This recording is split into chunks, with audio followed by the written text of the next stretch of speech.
Bonjour à tous, salut Sony. Salut Max. Ça va bien? Impeccable. On se retrouve pour pas une recette aujourd'hui. Ah, c'est une recette. C'est une recette, on va dire mais que quelque chose de très utile en pâtisserie. On a toujours besoin de crème pâtissière. Oui, surtout qu'on avait beaucoup de recettes avec laquelle on a utilisé la crème pâtissière. Oui, donc, déjà souvent ce sont les tartes, les tartelettes. Principalement. Voilà, on l'utilise dans beaucoup de recettes de pâtisserie. Aujourd'hui, l'avantage, c'est que c'est une crème pâtissière sans œufs. On va vous montrer aujourd'hui. Bio aussi. Bio, bien sûr, tout à fait. Hein. Alors, la maïzena bio, ça c'est nouveau, tu vois. C'est vrai que maïzena faisait toujours de la maïzena classique, quoi. Et quand on connaît, malheureusement plutôt l'inverse, quand on ne connaît pas l'origine exacte du maïs, on est toujours en droit de se poser des questions. Ben, écoutez, aujourd'hui, ils ont décidé de faire du bio.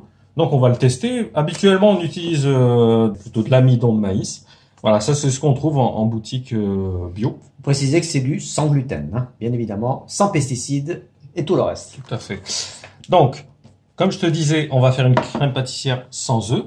Parce que tu sais que des fois, on a envie de faire une recette et on vérifie le frigo, il n'y a pas d'œufs. Donc on se dit, bon, ça tombe à l'eau. Et ben dans la crème pâtissière, non, pas du tout. Vous pourrez la faire, même sans œufs. Ouais, mais surtout le résultat sera très bon. Surtout que les gens, ils ont toujours tendance à être surpris de voir qu'il n'y a pas d'œuf dans une crème pâtissière. Je comprends pas. Tu sais, l'œuf, il va surtout apporter, on va dire, de la couleur. C'est parce que le jaune d'œuf va donner cette belle couleur, bien sûr, un petit peu jaunâtre de la crème. Donc nous, ce qu'on va faire, on va remplacer tout simplement par un colorant naturel, le curcuma. Ouais, tout à fait. Voilà, juste une toute petite cuillère qui va donner une belle coloration. Donc, il faudra 40 grammes de maïzena. Il nous faudra à peu près 60 grammes de sucre. Et du lait. Et du lait, bien sûr, bio, bien évidemment. Là, il nous faudra un tiers de litre. Donc ça nous fera une crème pâtissière qu'on pourra utiliser donc soit pour une tarte aux fruits ou peu importe, soit en tartelette, l'équivalent de 6 à 7 tartelettes. Oui, c'est important de connaître la quantité. On va commencer à prélever une partie du lait. On va le faire bouillir. Donc on met notre sucre. Alors sur le tiers, on va prélever un tiers. Un tiers d'un tiers. D'accord ? Donc on va le mettre à bouillir, ça va permettre de dissoudre les cristaux de sucre. Et pour le restant du lait, on va le mélanger à notre maïzena. Donc là, on mélange bien pour bien dissoudre la maïzena. Il faut éviter qu'il y ait des grumeaux. D'accord. Bon, en général, il n'y a pas de grumeaux avec la maïzena. Elle va fondre assez rapidement, tu vois. Elle commence à fondre dans le lait.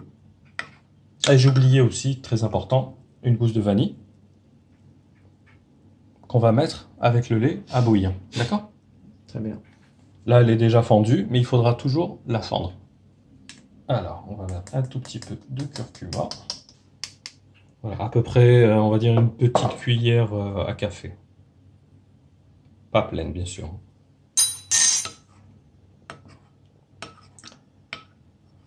Donc, en attendant, on va mettre à bouillir notre lait, notre gousse de vanille, et on se retrouve tout de suite. Voilà, donc là, notre lait est en train de bouillir.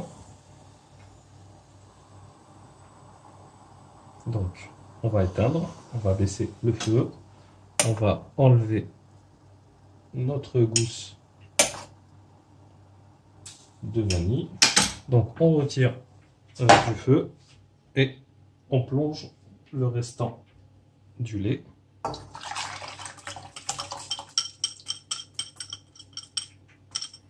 Et on va remettre sur le feu pour épaissir.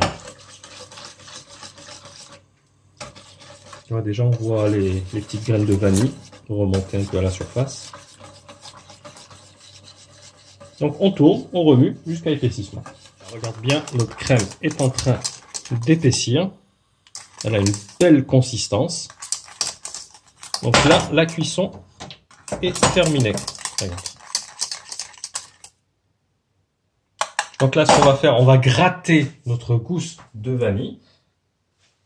Et on va récupérer les graines. Ça va donner un très bon goût de vanille. Donc on gratte avec le dos du couteau.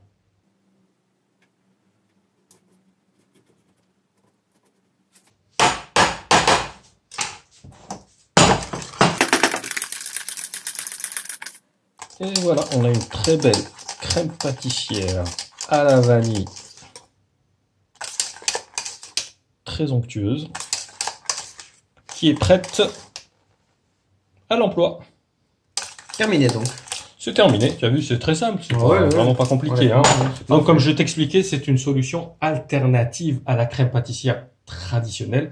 Voilà, si vous vous retrouvez en panne d'œuf, vous savez que vous pouvez faire cette version-là qui est tout aussi bonne dans une tarte aux fruits ou peu importe, une pâtisserie à base de crème pâtissière. Bah écoute, merci Max pour Merci, cette Stony. recette originale. On espère que vous allez apprécier. Bah, n'hésitez pas à nous laisser les commentaires concernant cette version et la version que vous utilisez habituellement. Vous nous direz ce que vous en pensez. Voilà, ben merci de nous suivre. Et Allez, à très puis, bientôt pour une nouvelle recette. à très vite. À plus, ciao.